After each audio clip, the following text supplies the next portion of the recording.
20 سال رہے ہیں پورے امن کے، 10 سال کے بعد یعنی درمیان میں ہے حضرت امیر معاویہ کا عہد خلافت۔ ایک صحابی جو کہ بزرگ صحابہ میں سے ہیں، مغیرہ ابن شعبہ رضی اللہ تعالی عنہ، وہ آتے ہیں اور وہ کہتے ہیں کہ دیکھیے امیر المومنین، کتنی بڑی خانہ جنگی رہی تھی مسلمانوں کی آپس میں، اور اب بھی اگر آپ کسی کو نامزد کیے بغیر چھوڑ گئے امت کو تو پھر خانہ جنگی ہو جائے۔ 1 لاکھ اس وقت جو ہے وہ ہلاک ہوئے تھے، نہ معلوم اب کتنے ہلاک۔ لہٰذا آپ اپنی زندگی ہی میں نامزد کر دیجئے کسی کو خلیفہ، ولی عہد بنا دیجئے۔ حضرت امیر معاویہ نے ابتداءً جو ہے انکار کیا نہیں، لیکن ان کے دلائل ایسے تھے وزنی، اور میں سمجھتا ہوں کہ وہ بات صحیح تھی جو مغیرہ ابن شعبہ نے کہی، اس لیے کہ اب صحابہ کرام میں سے جو کبار صحابہ تھے وہ تو سب دنیا سے رخصت ہو چکے تھے۔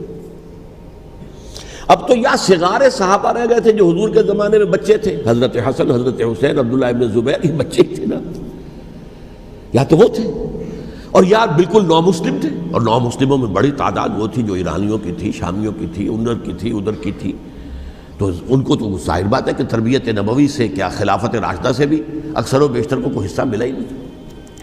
تو اس صورت میں اب وہ اعلیٰ ترین معیار پر حکومت کے نظام کو قائم کرنا ممکن نہیں ہے۔ کوئی قبائلی عصبیت جب تک حکومت کی پشت پر نہیں ہوگی، حکومت مستحکم نہیں ہوگی۔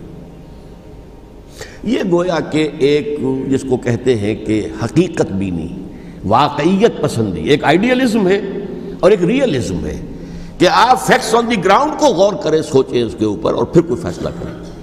اس اعتبار سے پھر حضرت امیر معاویہ نے بات مان لی اور بیعت لے لی لوگوں سے حضرت یزید کے لیے کہ یہ خلیفہ ہوں گے میرے بعد، اس کو ولی عہدی کہتے ہیں۔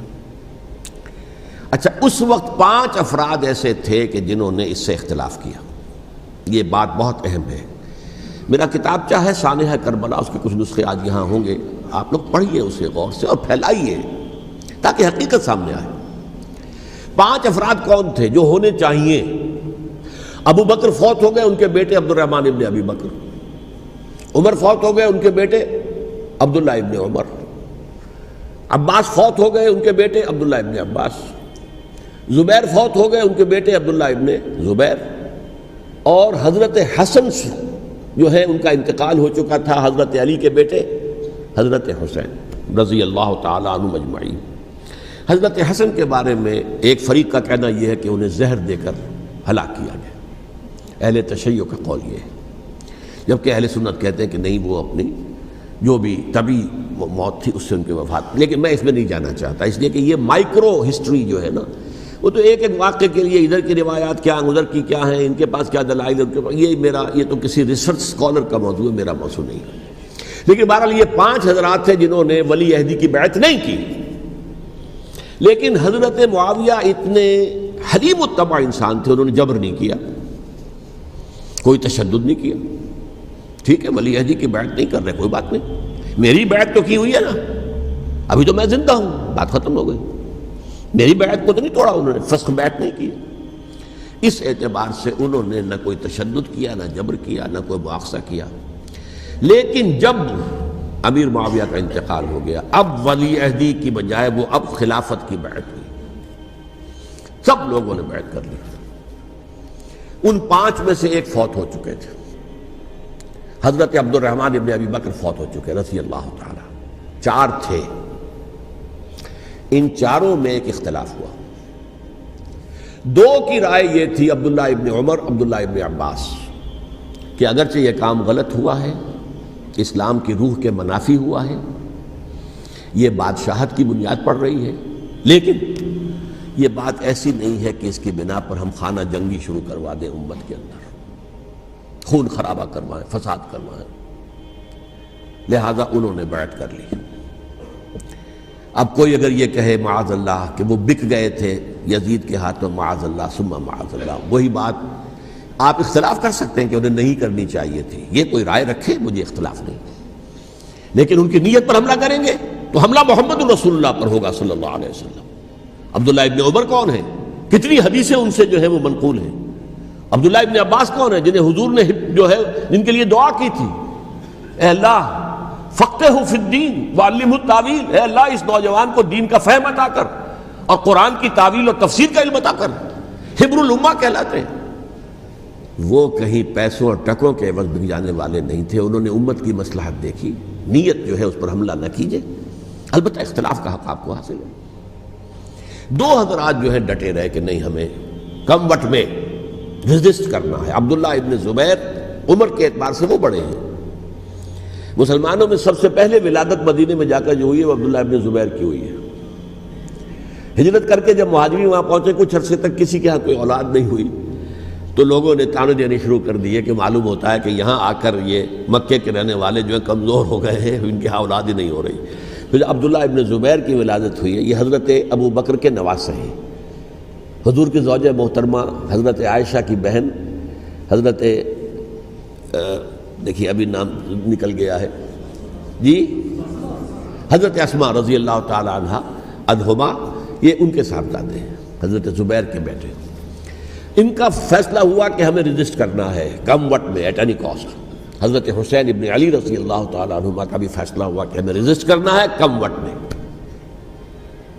البتہ ان میں بھی ایک اختلاف ہو گیا، یعنی یہ دو تو جڑے رہے، ان دو میں اختلاف ہو گیا۔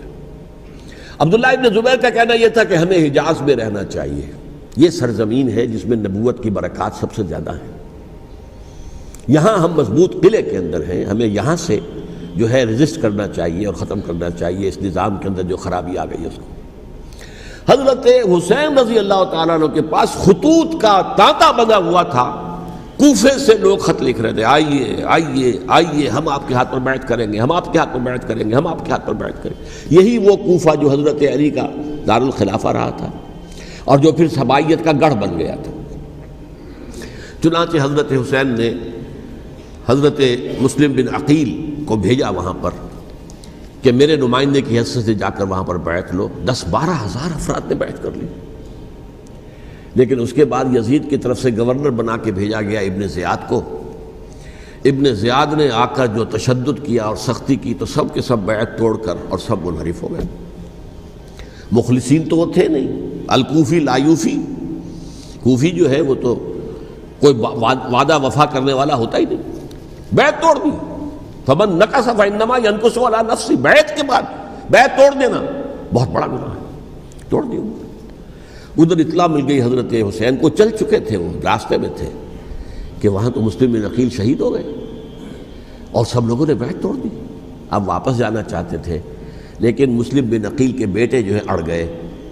یہ عرب کی اپنی ایک جو ہے پرانی ان کی حمیت اور ان کا قبائلی نظام کہ اب ہم اپنے والد کے خون کا قصاص لیے بغیر نہیں جائیں گے۔ حضرت حسین رضی اللہ تعالیٰ عنہ کی مروت اور شرافت کہ یہ میرا ساتھ دینے کے لیے آئے تھے، اب میں ان کا ساتھ نہ دوں تو یہ تو شرافت اور مروت کے خلاف ہے۔ کہا اچھا چلو چلتے۔ وہاں جا کر بھی عین اپنے میدان کے اندر بھی حضرت حسین رضی اللہ تعالیٰ عنہ نے 3 چیزیں پیش کی ان کوفیوں کے لشکر کے خلاف۔ سب سے بڑا لشکر کے اندر سب سے بڑے تو کوفی تھے جنہوں نے بیعتیں کی ہوئی تھی حضرت حسین کے ساتھ۔ دیکھو مجھے جانے دو واپس حجاز کی طرف، یا مجھے سرحدوں پر بھیج دو تاکہ میں کافروں کے ساتھ جنگ کرتے ہوئے اپنی جان دے دوں، یا مجھے یزید کے پاس جانے دو، میں اپنا معاملہ اس سے طے کر لوں۔ لیکن کوفیوں کو یہ گوارا نہیں تھا۔ اگر یہ یزید کے پاس پہنچ گئے تو ہمارا کچا چٹھا بیان کر دیں گے کہ مجھے تو ان لوگوں نے ورغلا کر بلایا تھا۔ اس لیے کہ دیکھیے حضرت امیر معاویہ کے 20 سالوں کے دوران میں بتا چکا ہوں، ان کی حکومت اتنی مستحکم تھی کہ اس کے خلاف کوئی فتنہ اٹھانا ممکن نہیں تھا۔ اب چونکہ ایک چینج اوور ہوا تھا، اور چینج اوور میں آپ کو معلوم ہوتا ہے کہ ایک جس کو کہتے ہیں every thing is in the melting پاٹ، ابھی تو یہ درمیان کے اندر معاملہ ہے، تو انہیں موقع ملا، سر اٹھایا حضرت حسین رضی اللہ تعالیٰ عنہ کو، جو خطوط لکھے جس کے کہ تھیلے کے تھیلے اور بوریوں کی بوریاں بھری ہوئی حضرت حسین کے ساتھ تھی، وہ کہا کہ آئیے ہم آپ سے بیعت کریں گے۔ انہوں نے نہیں مانا، اور اصل میں حضرت حسین کے قاتل وہ کوفی ہیں، وہ بزدل، وہ منافق جنہوں نے بیعت کر کے بیعت توڑی، اور اب وہ آ گئے کہ اگر یہ حسین رضی اللہ تعالیٰ عنہ بچ کر کہیں یزید کے پاس پہنچ گئے تو پھر ہمارا کچا چٹھا جو ہے وہ سامنے آ جائے گا اور ہماری پھر شامت آ جائے گی۔ لہذا انہوں نے قتل کیا حضرت حسین کو رضی اللہ تعالیٰ۔ ایک بات جو علامہ ڈاکٹر قلب صادق نے فرمائی، اور میرے علم میں یہ بات پہلے نہیں تھی، وہ یہ کہ حضرت حسین کے قتل کا فتویٰ ایک بہت بڑے مفتی نے دیا تھا۔ یہ بات بھی ذرا سمجھ لیجئے، حضرت حسین رضی اللہ تعالیٰ عنہ کے قتل کا فتویٰ ایک بہت بڑے مفتی نے دیا تھا۔ کیوں دیا تھا؟ اس لیے کہ حضور کی احادیث موجود ہیں کہ جب ایک شخص کی ایک خلیفہ کی بیعت ہو جائے تو دوسرا اگر کھڑا ہو تو اسے قتل کر دو، کھلی حدیث۔ اسی لیے ایک بہت بڑے مفسر بھی ہیں، فقیہ بھی ہیں، قاضی ابن العربی رحمۃ اللہ علیہ۔ ایک ابن عربی ہیں الف لام کے بغیر، ابن عربی، وہ بہت بڑے صوفی ہیں، فلسفی ہیں، اندلس کے ہیں۔ یہ قاضی ابن العربی ہیں جنہوں نے قرآن کی ایک تفسیر لکھی ہے اس اعتبار سے کہ صرف ان آیات کی تفسیر جن سے کہ فقہی احکام جو ہیں ان کا استنباط ہوتا ہے۔ یہ دو تفسیریں اس طور سے لکھی گئی ہیں قرآن مجید کی، احکام القرآن ان کا نام ہے دونوں کا، جن میں سے ایک جو ہے قاضی ابن العربی کی ہے۔ ان کا ایک جملہ نقل ہوتا ہے، قتل الحسین بسیف جدہ، حسین قتل ہو گئے اپنے ہی نانا کی تلوار سے۔ وہ تلوار کیا تھی؟ جب کسی کی بیعت ہو چکی ہو پھر کوئی کھڑا ہو مدعی خلافت، قتل کر دو۔ میرے نزدیک حضرت حسین مدعی خلافت نہیں تھے، یہ بات اس وقت سامنے لوگوں کے نہیں آئی، بلکہ حکومت نے یہ باور کرا دیا کہ یہ تو باغی ہے، یہ مدعی ہے خلافت کے۔ انہوں نے تو دعویٰ نہیں کیا خلافت کا، وہ تو صرف اس عمل کو روکنے کے لیے میدان میں آئے تھے۔ اور اس بات کو اچھی طرح سمجھ لیجئے کہ اس وقت تک یہ جو تصور آج ہمارے پاس ہے کہ ریاست علیحدہ ہے، حکومت علیحدہ ہے، state of Pakistan, we are loyal to the state of Pakistan, ہم ریاست پاکستان کے وفادار ہیں، گورنمنٹ آف پاکستان کے وفادار نہیں ہیں۔ We are not loyal to the government. Government تو کبھی بے نظیر کی تھی، ہم اس کے خلاف تحریک چلا رہے تھے، یا کبھی کسی اور کی تھی اس کے خلاف تحریک چل رہی ہے، یا کبھی ضیاء الحق کی تھی اس کے خلاف تحریک چل رہی ہے۔ گورنمنٹ کو بدلنا تو عوام کا حق ہے، آج، اس وقت نہیں تھا۔ اس وقت ریاست اور حکومت کا کوئی فرق نہیں تھا، لہذا جو حکومت سے اختلاف کرے گویا کہ باغی ہے۔ یہ ہے اصل میں وہ پیچیدہ مسئلہ کہ کیوں کسی مفتی نے فتویٰ دے دیا، اس لیے کہ اس وقت تک ریاست اور حکومت کا فرق واضح نہیں تھا دنیا پر۔ یہ تو ابھی کوئی 100-150 سال کی بات ہے کہ آج ہمارا جو پولیٹیکل سائنس کا ایولیوشن ہوا ہے وہ اس اسٹیج تک پہنچ گیا ہے کہ اسٹیٹ علیحدہ ہے، حکومت علیحدہ ہے۔ حکومت تو اسٹیٹ کے 3 آرگنز میں سے ایک آرگن ہے، ایڈمنسٹریشن حکومت کی ہے، جوڈیشری ہے اور لیجسلیچر ہے، 3 آرگنز ہیں بڑے بڑے، ان میں سے ایک ہے۔ تو حکومت کو بدلنا تو عوام کا حق ہے، چاہے وہ ووٹ کے ذریعے بدلے، چاہے ایجیٹیشن، اگر پرامن ایجیٹیشن ہے اس سے حکومت کو بدلنے کا حق حاصل ہے دستوری طور پر ہر اعتبار سے۔